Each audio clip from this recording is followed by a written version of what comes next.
Di saya, ayam, ayam, ayam. Dengan cara sadis, tragis, dramatis, ironis, dan juga miris. Oke kawan-kawan, kali ini aku mau cerita sedikit soal film bucin garapan Chandra Liau. Aku nggak tahu kalian punya hype yang sama atau nggak sama aku sekarang ini. Tapi aku nggak bisa menduga kalau kejadian ini bakal terjadi. Kejadian apa? Nanti aku cerita, nggak usah kalian tebak-tebak dulu ya kan. Setelah sekian lama aku buat konten, banyak kali tuh. Tak usah kalian tanya-tanya, tengoklah kalau penasaran. Konten komedi lah, motivasi lah, tapi nggak ada satupun yang nonton. Apalagi komen positif dan setuju sama konten aku. Tapi pas aku kritik film Chandra Liau, banyak pula yang nonton. Meskipun cuma ratusan, nggak juta-juta lah. Tapi seneng kali ku tengok. Nambah pula subscriberku sebiji dua biji ya kan. Untuk itu, aku berterima kasih buat kalian. Sekalian aku buat konten komentar kalian yang sebiji dua biji tuh. Yang pertama dari Muhammad Fikri Alif Utama. Dia bilang ekspektasi kebanting, padahal saya nunggu keluar bioskop mau rela-rela keluar kota. Untung aja jadinya di Netflix, iklannya digembar-gemborin, jadi nggak salah dong ekspektasi naik. Pas nonton, duh kok gini? Tapi kalau visual mah boleh lah. Tapi kalau visual doang, upload di YouTube aja bang. Mending kalian nonton video Agung Hapsa yang ini. Color gradingnya juga bagus, lebih bagus dari film bucin. Di akhir komen dia juga menambahkan WKWKWK yang artinya filmnya lucu. Tepatnya cara buatnya yang lucu. Tahulah kalian ya kan, kalau Chandra Liau ini baru pertama kali buat film. Jovie Dovida Lopez bukan pertama kali ini aja nulis cerita film. Cuma mereka udah terlanjur sombong kali. Penegasan director ditulis di lukisan, di gelas, lebay kali ya kan. Apalagi si Lord Jovie yang satu ini, nggak jelas kali nulisnya.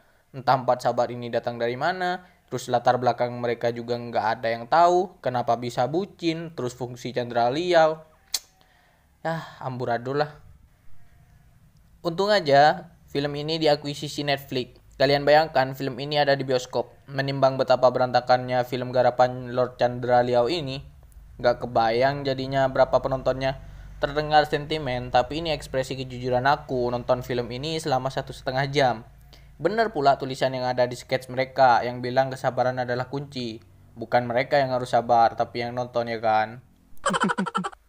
Ditambah kalian pasti dengar kata bucin berkali-kali. Seperti bucin lo, dasar bucin, lo bucin banget, dari semua aktor. Sama Julia, bucin. Andovi tuh bucin, gua enggak bucin. Kelihatan males banget gitu untuk menekankan suatu kondisi cuma pakai satu kata itu. Bisalah di sini kita salahkan Lord Jovie Lopez ini. Padahal bukan cuma kali ini aja dia nulis naskah. Entah apa-apa dia tulis. Malah hal penting kayak pekerjaan mereka, bagaimana status mereka, kok terlihat kayak macam pejabat ya kan. Kok sutradara sama penulis naskahnya sama-sama lupa. Misalnya mengarang mereka pengusaha micin atau apalah, biar klise sekalian, yang penting ada sedikit background mereka. Selamat datang di kelas anti bucin.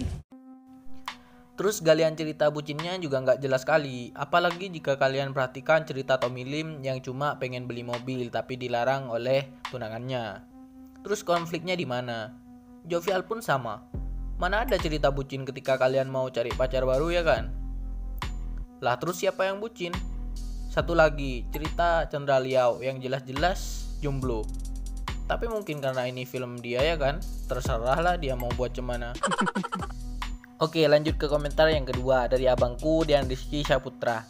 Ia cakap gini, mohon maaf yang paling bikin malu-maluin itu mereka bilang kalau konten artis-artis di YouTube itu nggak pantas kualitasnya.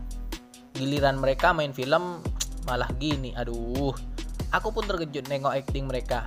Akting keempat pemain utama film ini yang tak perlulah kita harapkan bakal ngasih performa sekelas aktor peraih citra, tapi berlaku wajar saja gagal. Misal berlaku wajar bertemu dengan teman sendiri yang ada atraksinya kikuk dan lebih cringe.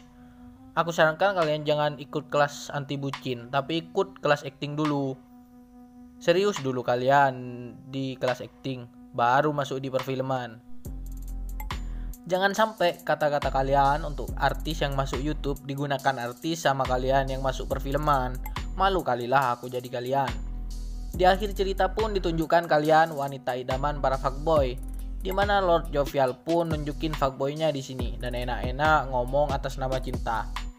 Plot twistnya susah memang ditebak, tapi nggak gitu nolong lah untuk pembangunan karakter film yang kuat.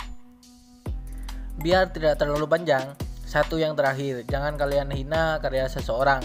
Kritik bolehlah, tapi jangan keterlaluan. Seperti ketika Tim Tuan bilang udah nggak zaman komedi yang pakai bantuan backsound ketak timplung. Macam Messi. Kalian ketawain konten-konten macam tuh. Mungkin termasuk konten aku ya kan. Memang komedi adalah selera. Aku tak bilang komedi di film bucin ini jelek, tapi yang jelas bukan selera aku ya kan. Komedi seolah-olah seorang melakukan blowjob atau cowok bugil untuk alasan yang tak jelas. Apalagi kaget macam Chandra Leo ini. Udah 20 tahun lalu komedi macam tuh. Bisa-bisa dengan komedi macam itu bukan mereka yang pamit dari YouTube, tapi Om Indro yang pamit dari komedi.